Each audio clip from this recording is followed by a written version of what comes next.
રાપર તાલુકાના ગાગોદર ખાતે 66 કેવી સબસ્ટેશનનું લોકાર્પણ કરવામાં આવ્યું હતું.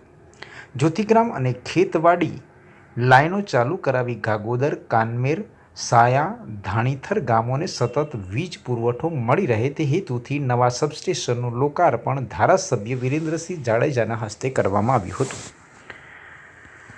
ગ્રામજનોની સુખાકારી માટે નવા 2 ફીડર ઘોરાસર એજી અને કૈલાસ GJY ચાલુ કરેલ, જેના લીધે લો વોલ્ટેજની સમસ્યા નહિવત રહેશે.